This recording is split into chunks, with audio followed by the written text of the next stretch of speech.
Tsokolate na gawa sa kakao. Yan po ang tinatawag namin na tabrilya. Ngayon, tayo ay magluluto ng kakao. Tingnan nyo yung kakao. Ngayon, sasalang ko na itong talyase. Malaki ito. Hindi kasya. Papainitin muna natin mga talyase bago natin ilagay ito kasi papagiling natin ito mamaya sa bayan. Ayan guys. Pinapaluto sa akin ng aking modra.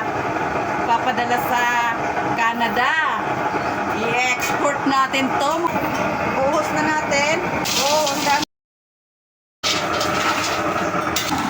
Nanay ko po ang nag-ipon nito. Galing sa Piodoran.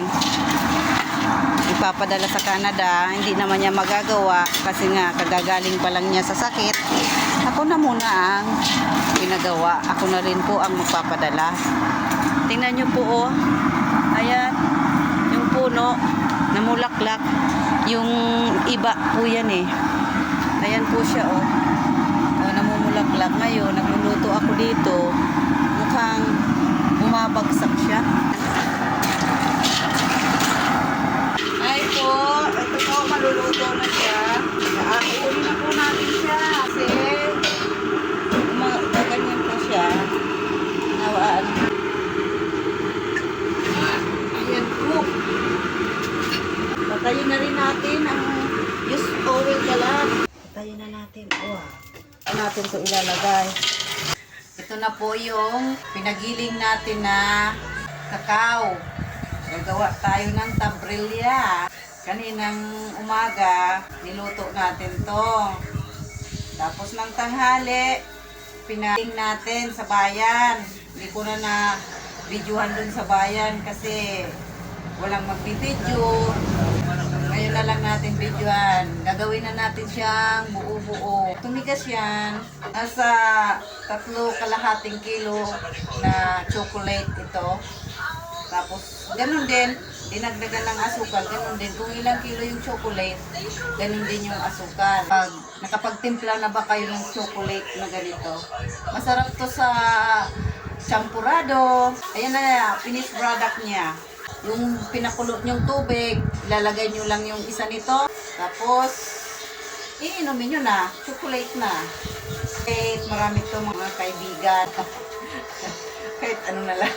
Kaibigan, karil, guys. Pare-parehas lang naman yan. Kayo lang naman ang pinapatungkulan yan. Kung ibibenta to, yung isa, 15 pesos.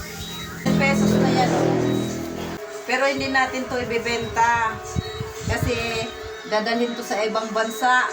Pinapagawa lang to sa akin ni mother. Papadala sa Canada kasi namimiss na daw ng kapatid ng chocolate na gawa sa Bicol. Bukas matigas na to. Tingnan mo Kita nyo ba? Ang dami pa. Maraming magagawaan nito. Pagpagiling ng bigas nito, binayaran ko 435. Kasi sila na din naglagay ng asukal. 3 kilot kalahati. Lang muna mga kaibigan, mga kapatid, kabayan. Ayan na po mga kaibigan yung natapos natin na chocolate. Ayan, bubuksan na natin. Ayan, tingnan nyo po. Wow! Kumakain ba kayo niyan? Masarap yan sa champurado. Mainit na tubig. Masarap sa kahit ano na gusto nyo paglagyan yan. Masarap yan. Salamat sa panonood. Bye-bye.